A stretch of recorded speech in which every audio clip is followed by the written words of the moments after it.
a lot of Make it all work. passionate about a lot of things. But yeah, like as far as just out the norm for me, I would definitely say politics and African American studies, things of that nature, like on that line. Anybody else? Want to say what they're passionate about? Today you're very quiet. I am very quiet. I'm just taking it all in. Taking it all in. But no, I'm very passionate about a plethora of things. But I think, of course, arts and creativity, singing, worship. I'm very passionate about those things. I'm passionate about my relationship with God. Yes. That I'm very passionate Wow, I about. feel really bad. But I'm I mean, I love Jesus. What I think I'm passionate about is a person's heart. I'm very, very passionate about the heart of our people because I feel like that's so important. You know what I mean? It's so important to find out where people are coming from and find out why they do the things that they do. And I've learned over this course of years never to judge a book by its cover. Because you never know what's going on in between those pages, from the front to the end. So I'm very passionate about people's hearts and also interceding for them. So I'm passionate about people and where they are and where they're going and making sure that they get to where and who God has called them to be. I'm very, very passionate. Very good. I think I need to piggyback off of that. I'm sorry. I'm sorry. But it's so good that the way she articulated that, because I was going to say my passion is the underdog, and meaning people that have been pushed aside, people that have been counted out. And I've always, even as a child, I've been like that. I was never a child that teased. You know, even as a little child, I gravitated to the one that was being teased, because I had a heart for understanding people and their situation. And although I have been given a variety of skills and, ability, ultimately my concern is for people. And I believe that that is probably one of my biggest callings from Christ, is to be an intercessor for people, because my heart goes out to that homeless guy on the street. Right. My heart goes out to that woman that has been abused for years, or the children. My heart goes out to our children. I mean, we're in a society where there's so many young parents that have not been developed themselves, and they have no idea of how to develop a child. And I was one of those parents. I had a child young. But I thank God for where I came from in my roots, because I'm sorry. You all right? You choking? I just want to know that we got to do the hard work.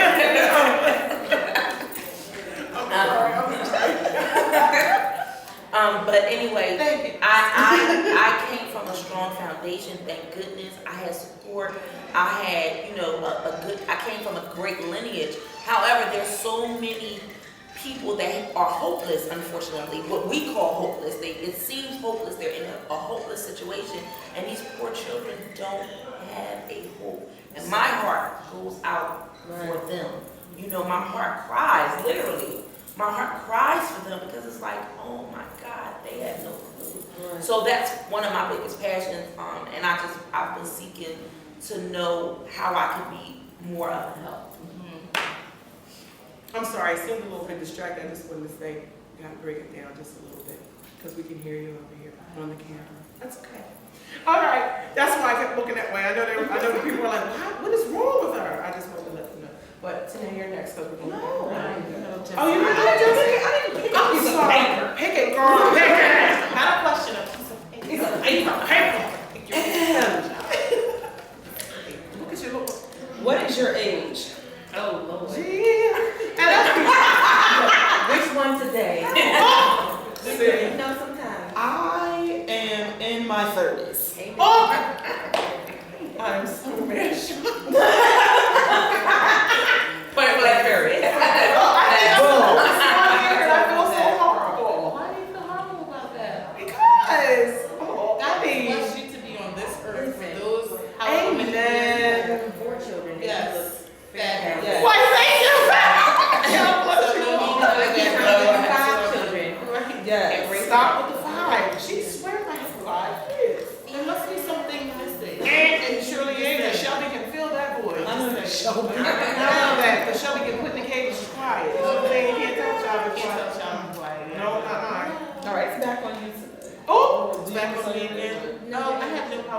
33. Better do that, double breathe. Hey, no. I am 35. Oh. I'm 35. 33. 28. See? That just made me cry. 28. Like that. No, I'm happy. I'm happy to look. I'm 35, 5 more years to 40, and 40, I'm gonna kick it out. That's right. No, that's right. 47 when kick it out, I'm gonna celebrate like I ain't never celebrated before. My husband better watch out because I heard that's when the peak comes. So you better watch it and the peak, the sexual peak. Yes, I'm Yeah, I excited. can't partake in that right now. Me neither. I look forward to it. Y'all cannot partake all you want, but I'm looking forward to it. But I look forward to that. We're gonna get Yeah. involved. That's right.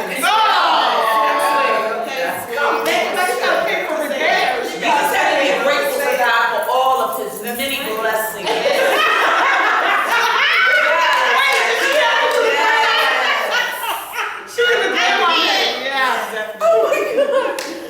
That is funny. I'm sorry. Thank you. Damn. Back around to me. Yeah. Fuck again. Look, but Sharita. Yes, retrograde and breaking off. Look, Retrograde. You know what? I feel a praise break. shut it!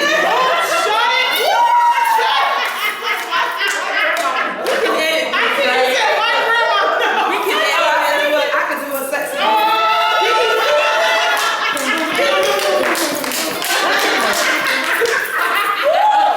Literally a cup. Our cow?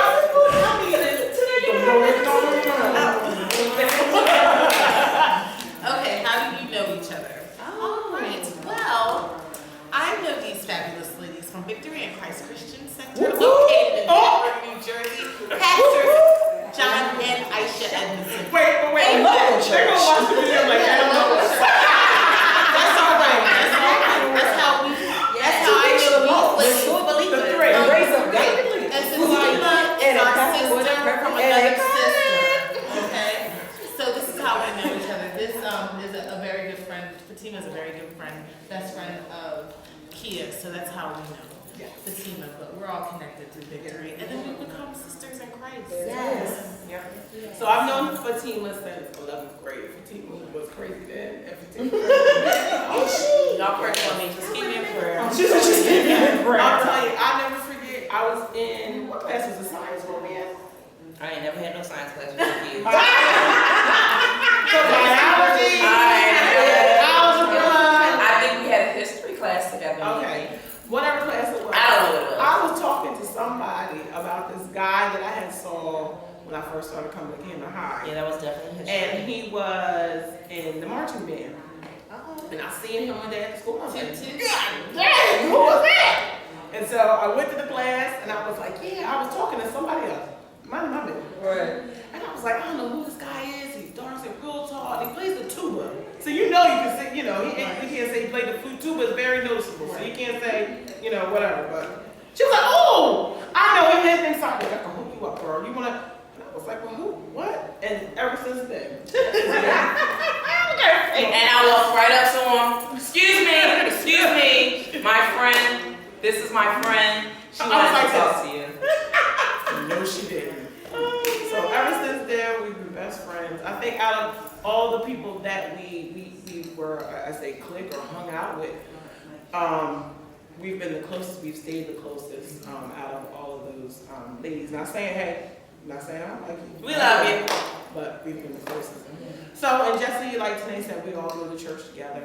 So that's pretty much. I just wanted to give you a little bit of insight. Okay, go ahead there. What you got a stash? She know what they should pull out.